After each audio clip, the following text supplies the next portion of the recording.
All right, and we're back with another coffin talk video. This one is going to be about mental illness and the VC. And you'll have to excuse me, but there are children outside playing, so you might hear like a basketball or two or laughing children. It's really sweet, but it can get annoying sometimes. But I think today is a good day. I can tell you already that I have made several takes of this video, and I didn't feel that any of them were good, and they weren't even passable because my mic wasn't even on.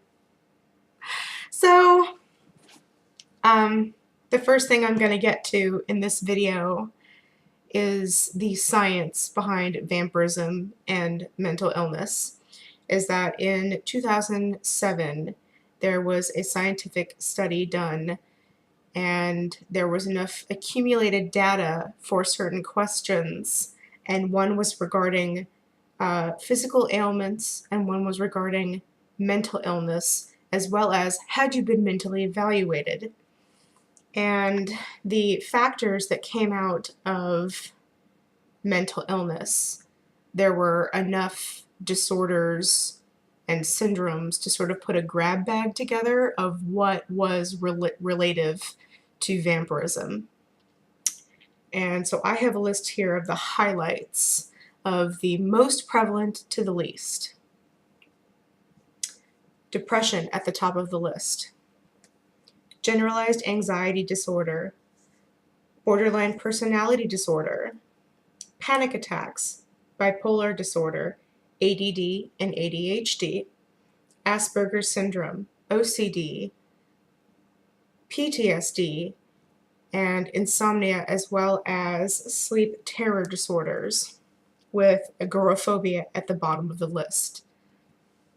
Now, there were 3 others that were on this list, and they were so minuscule that they all got roped into the same percentage. And I thought it was really interesting that the biggest key factor that I would think would be part of the VC, which is a schizophrenial schizoidal type of disorder, was so minuscule. In fact, the other disorders it got roped into was Tourette's and dementia. I thought that was really strange, because I feel like I'm kind of stuck right sitting next to the revolving door of the VC, is that I get everything. I get people who are veterans in the community, all the way down to people who have never been introduced to the community at all. And when it comes to people who haven't been introduced to the legit vampiric community, most garden variety human norms, they think about fiction. They think about Bram Stoker's Dracula. They think I want to be turned. Sometimes it's depression. They'd say, I hate my life. I get a lot of that. And then I get people who are cyclical and obsessive, whether they be masqueraders or trolls in the community that you wish they would leave. People that are journalists, people that are just flat out not nice. What else is there? I would say the biggest thing I see is probably obsession. People who are truly obsessed, that they eat, talk, breathe, sleep, walk, vampirism on a day-to-day basis. But that's the only thing in their lives. I feel like these people are really heading towards burnout really quickly, is that having just that one flavor in your life is not healthy, and it's obsessive. This video was inspired by a few individuals that I have come across. Some I have barely any contact with at all, and then some I have contact with that are dear friends. There are people in my life that say, hey, I did this, and I'm like, You did what? And they're like, well, I told my parents. And I'm like, you what? I'm like, you what?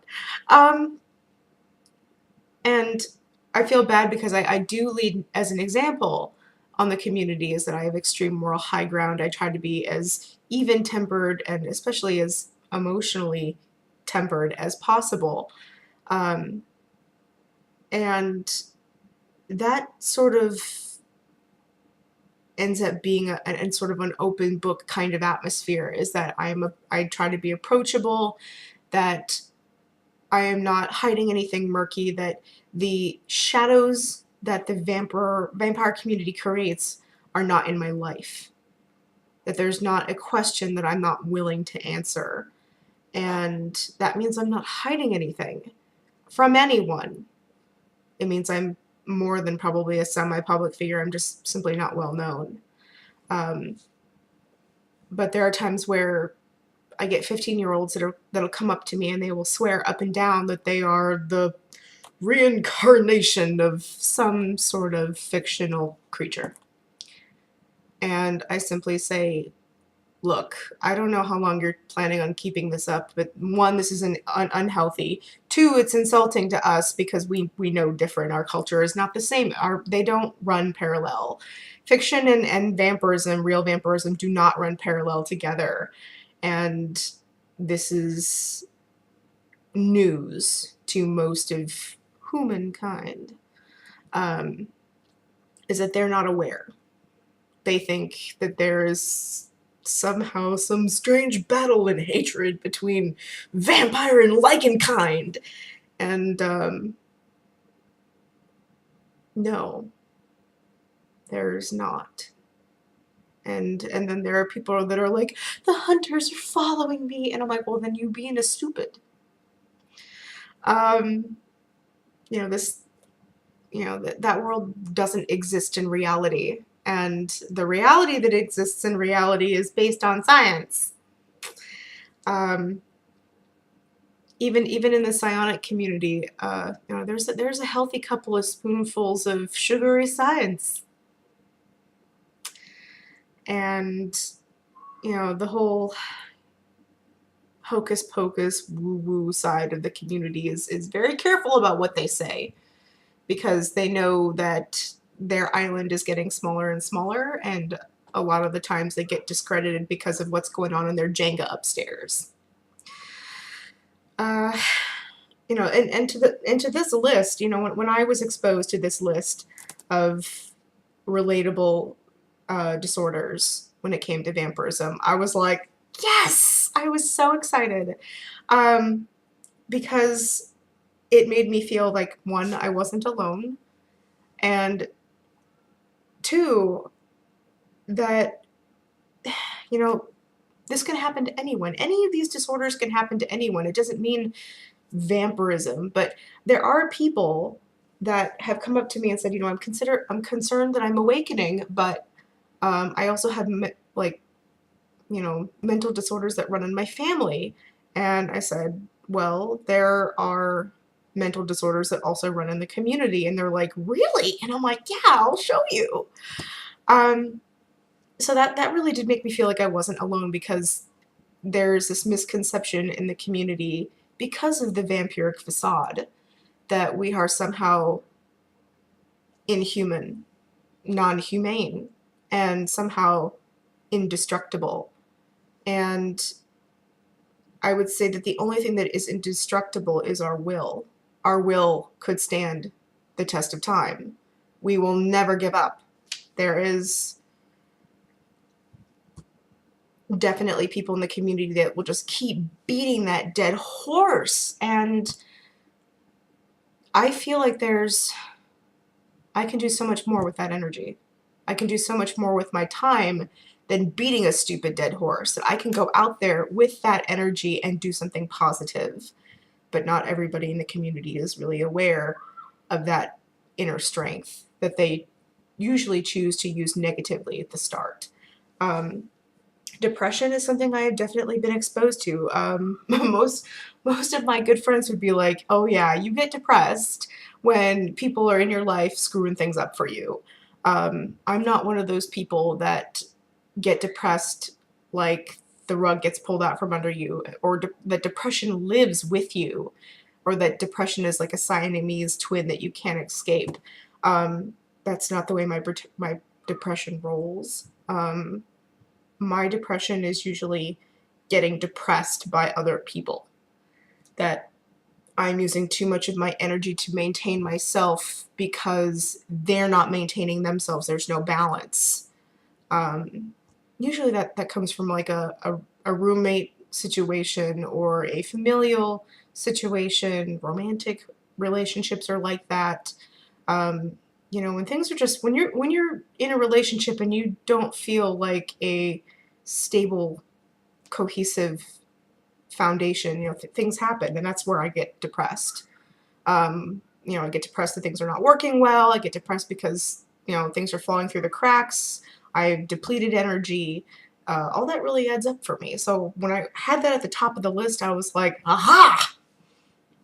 Um, I wouldn't say that I have anxiety, but the agoraphobia, oh, definitely.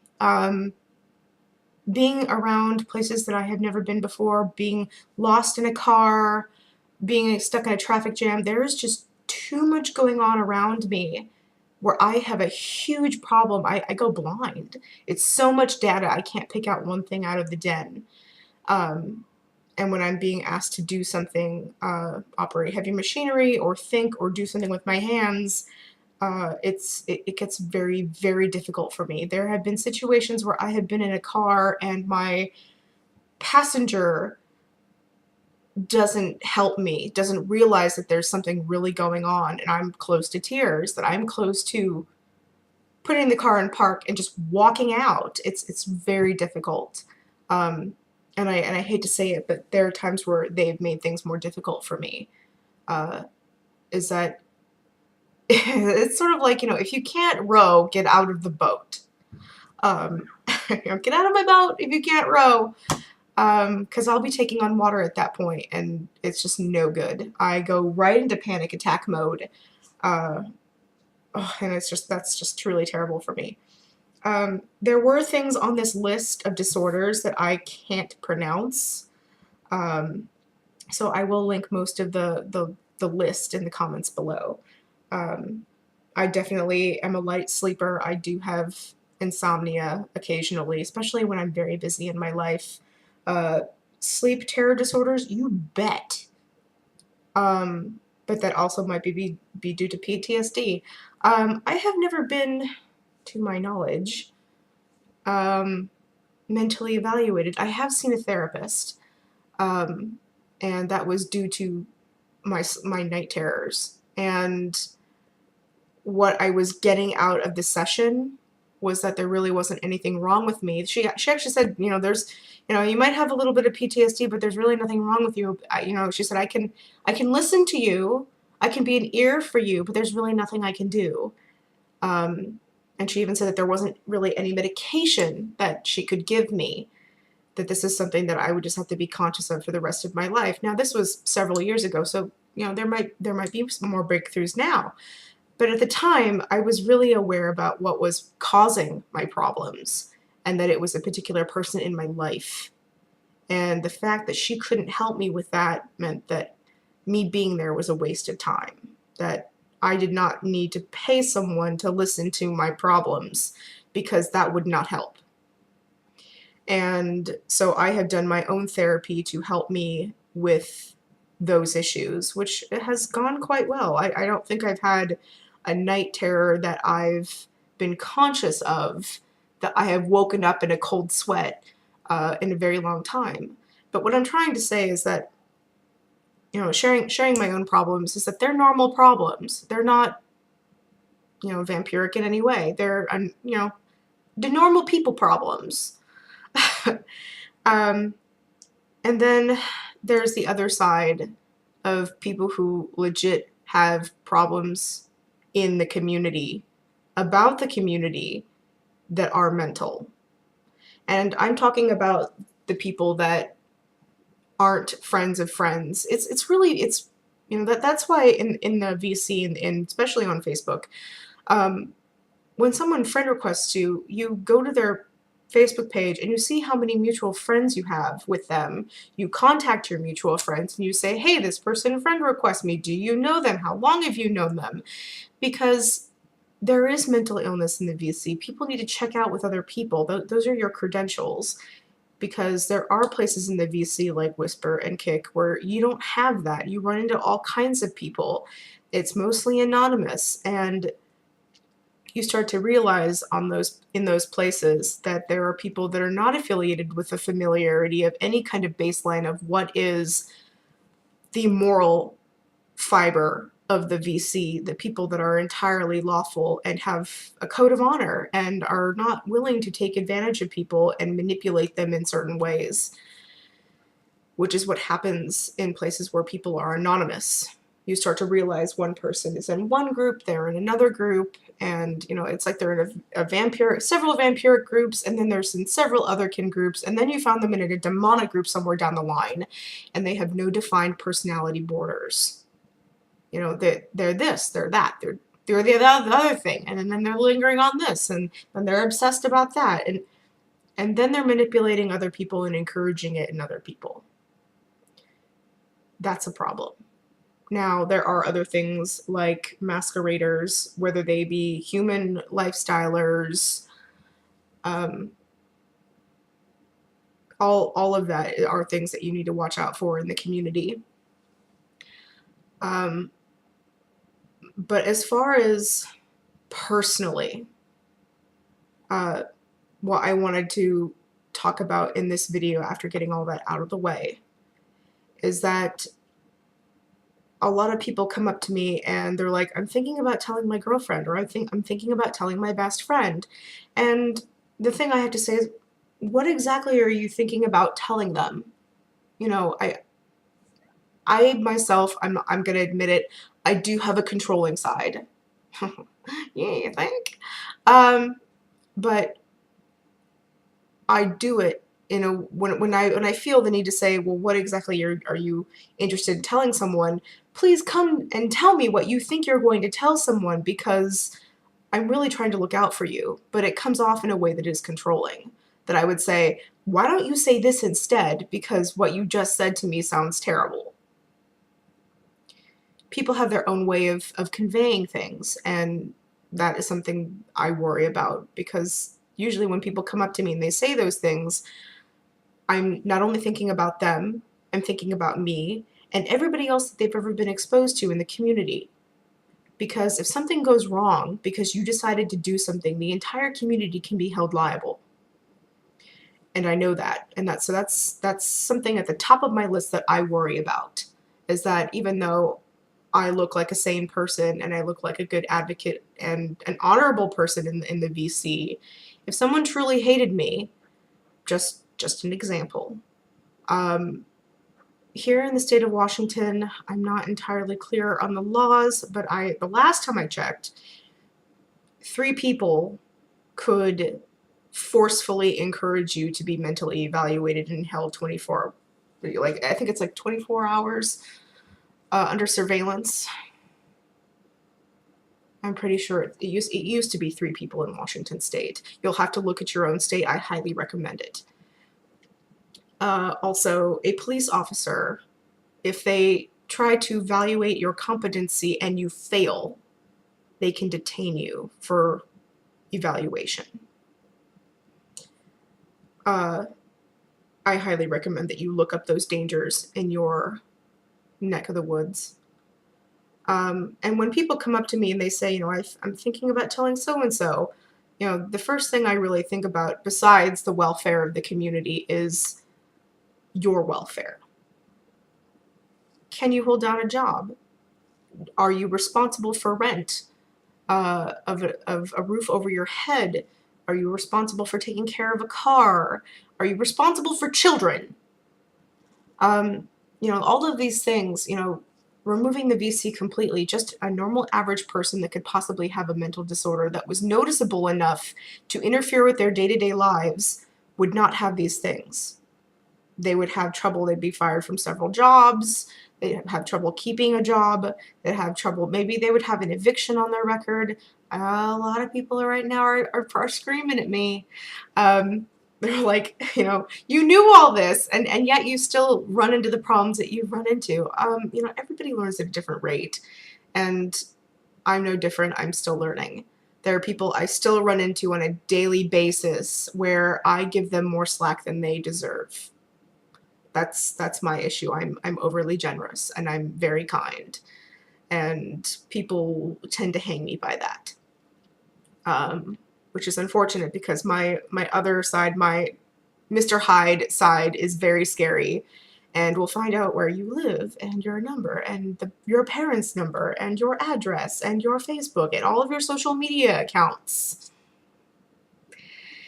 Don't be underage and be a crazy person around me. I'm gonna say that as a warning.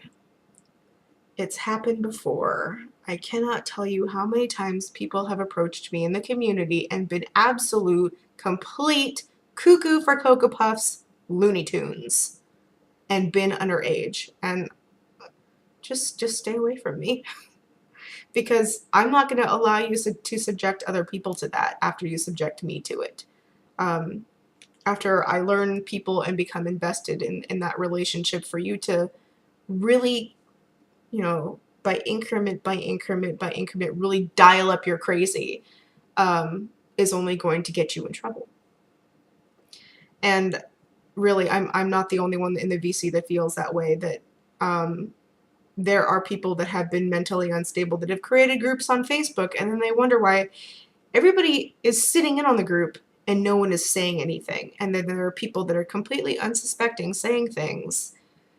And they're like, why do I have all these legit VC members in my group and none of them are talking? We are watching you and waiting for you to become completely unstable so we can screenshot everything for evidence, because we are not getting blamed for your ass. That's how most of us feel about the VC, is that when you do something unlawful to the point where social media gets a hold of it, the media gets a hold of it, it's bad enough that people are hurt or dead or missing. We drop you like a hot rock. We do not want to be affiliated with you at all. This is not the mascot we want. And we have enough problems in the VC with it. We do promote as much mental stability as possible. And even on a donor vampire relationship, the more your donor is unstable, the more your vampire is unstable, the less that relationship should be working. The more you should be thinking about moving on and bringing that relationship to a close. They're not healthy, and they're not anything that the VC wants to be involved in. So the only thing I can say about that is that, if you don't look like the poster child for normal, that you not give people a reason to manipulate others into getting you into mental health danger zones. That's the nicest way I can say that. There are people I've had in my life where I have said to them, you have turned my life upside down, and you're going to go to the clinic and get evaluated, and you're going to get therapy and medication and help, or there's the flippin' door. And I feel like when people have to hear that from me, that they're probably peeing themselves. I'm sorry. It's just, when you have that much crazy in your life and you really have to weed through it all the time, you have to become very black and white, and there is a stopgap at a certain point. And there are people in the psionic community that have said, why isn't it that you focus here and not on like other dimensions? And the only answer I can really give them is that because I'm here, I'm meant to be here. There are lessons I have to learn here, and if I'm focusing on someplace else, I'm not learning what I need to learn here, which means I will be here twice as long. I don't want So I'm trying to be focused on the place where I belong, which is down in the trenches on the front line, making sure that the crazies that come through the door get the information that they need and not get taken advantage of by more crazies.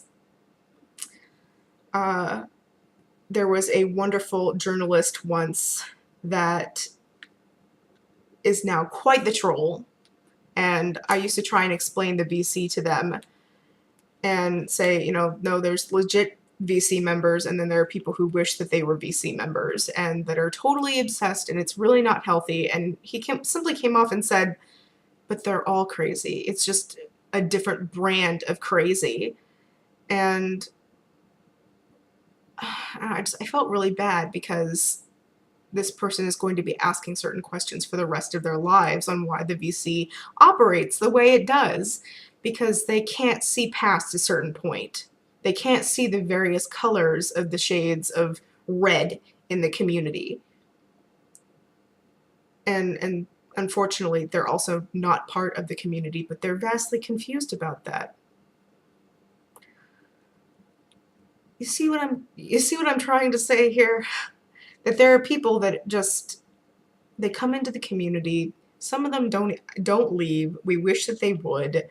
And they're a wart on the giant ass of the community.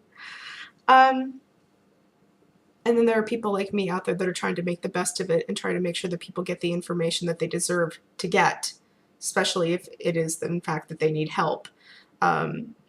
During the research survey, there was also several questions about physical ailments, and there was also a lovely pie chart about that.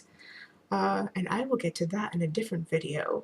Today is just mental illness in the community and how to deal with it. And the worst case scenario I can give you is that you are sitting in a room that is probably that hideous gray green locker type motif with a light, with a cage around it, with a bed on a bed frame, and you're not allowed to leave the room. And you're going to be watched by a camera for 24 hours. And the only thing I can say at that point is behave as normal as possible, because you only have a lick, stick, and a prayer of getting out of there without being diagnosed, because you've obviously given them some reason to evaluate you and observe you. And if you've gotten to that point, I have to say, please leave the VC out of it. Do not blame the VC for any of your problems, because we don't condone them. We don't like it when people mention the VC in those situations, because we are not responsible for what happens to you. We are not responsible for how you got there either. You are responsible for how you got there. And with that, I think here endeth the rant. If there's anything that I forgot or any extra questions you have about the research study or this particular portion of the research study, please list them in the comments below. And thank you for all that inspired making this video. Your lives and your crazy is not in vain. I'm sorry. I tried to approach this entire video with pure humility, but I'm also a very dry humored and sarcastic and terrible evil person.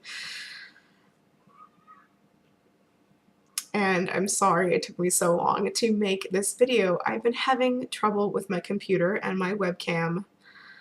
So until next time, have a lovely day.